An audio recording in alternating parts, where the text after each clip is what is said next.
I'm Jan from Designing Dishes, and today I'm making something very special. It's a recipe that I've had in my possession for over 30 years. I have kept it a secret from everyone. I usually make this recipe during the holidays and give it out to family and friends. It's Jan's Creamy Fudge. It's a two-step process, and I'm going to show you each of these steps. What I'm doing first of all is going to be putting several ingredients into a bowl, and the second step of the whole process will be going to the stove, heating some ingredients, and then pouring those hot ingredients back into this bowl, stirring everything up, and then putting the fudge into my prepared pan. The ingredients that are going into the bowl are, first of all, chocolate chips. I use Nestle's chocolate chips. I am using 12 ounces of the chips. The next ingredient that's going in is Hershey's milk chocolate. Now, the amount that I use for this is a total of 20.15 ounces. That comes out to 13 bars, and each bar is 1.55 ounces. So a total of 13 bars are going into this mixture. The next ingredient that I'm putting in is Kraft Jet Puff marshmallow cream. I use 2 small containers. Each container is 7 ounces. So let me put that into the bowl. Marshmallow cream seems to make this recipe very creamy. And the chocolate chips. The combination of the chocolate chips and the Hershey's milk chocolate seem to give the chocolate a very distinct flavor. People can't quite figure out what's in it. When I tell them, they can't believe it.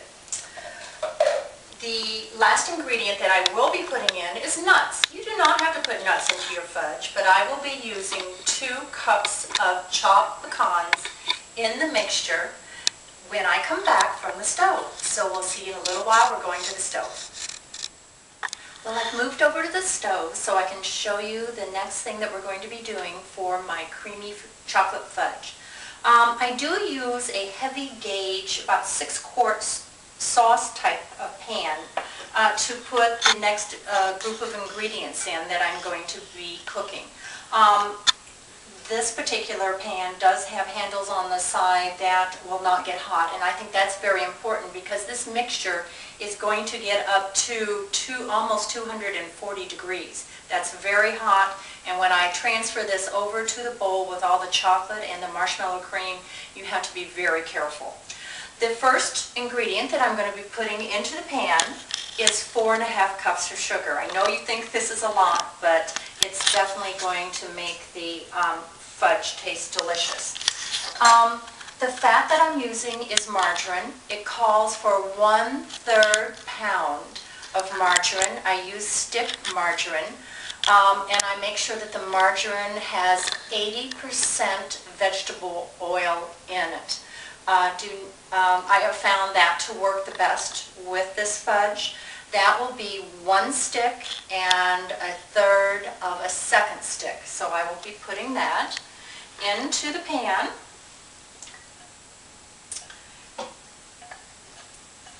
The last ingredient I'm going to be using is evaporated milk.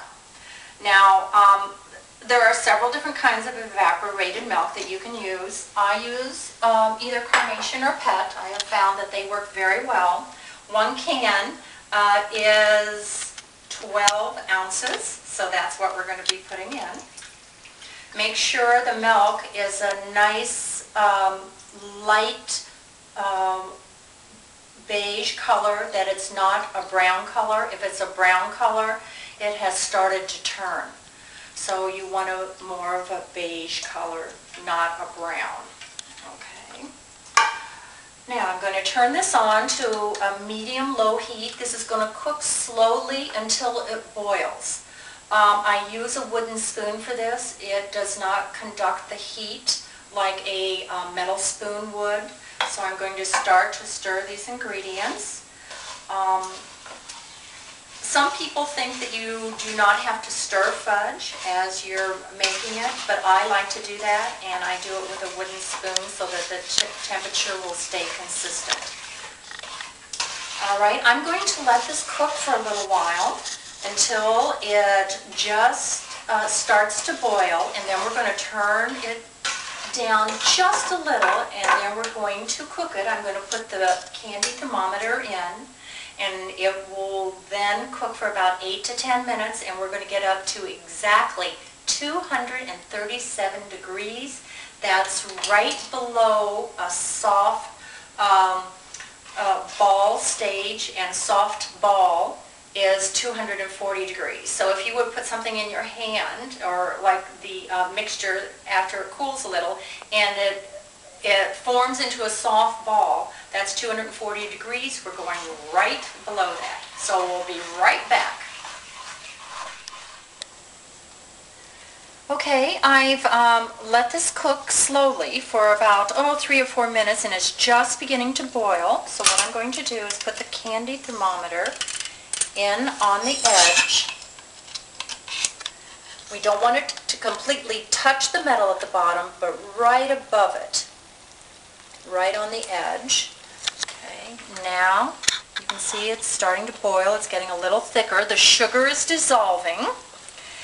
Like I said, it should take about 8 to 10 minutes for this process. So I'm going to carefully watch the candy thermometer so that when it hits 237 degrees, this hot mixture is going to be poured over the chocolate.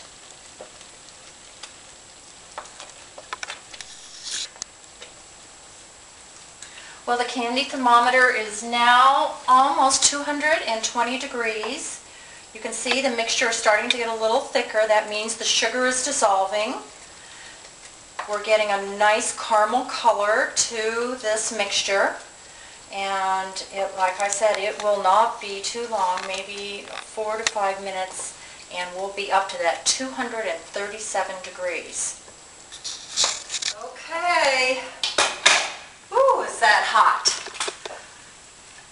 Look how nice and thick and creamy that is. I'm going to go ahead and pour this hot mixture that did reach 237 degrees into my chocolate. Let me turn the pan. Very hot.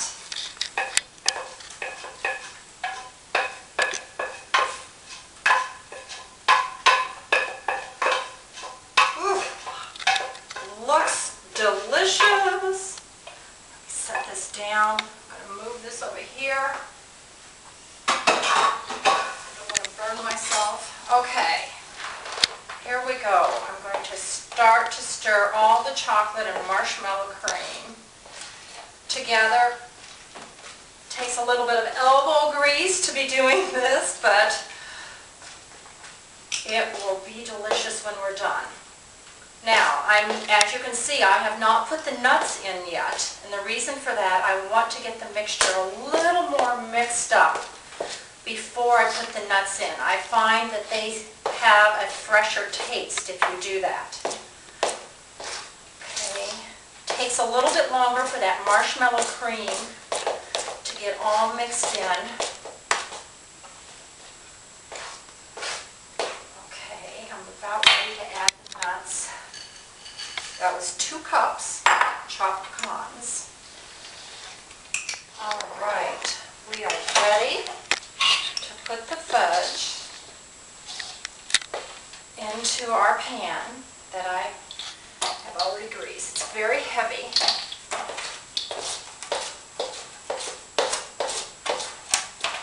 Get it in there. This is about the right consistency for the fudge. I'm going to pat it down. Let me get a spatula to do this. And I usually then put this in the refrigerator and let it harden up. This is a very, very nice consistency for this. Let me get the rest of this. And it will last up to a month in the refrigerator, and you can just actually cut the pieces you want.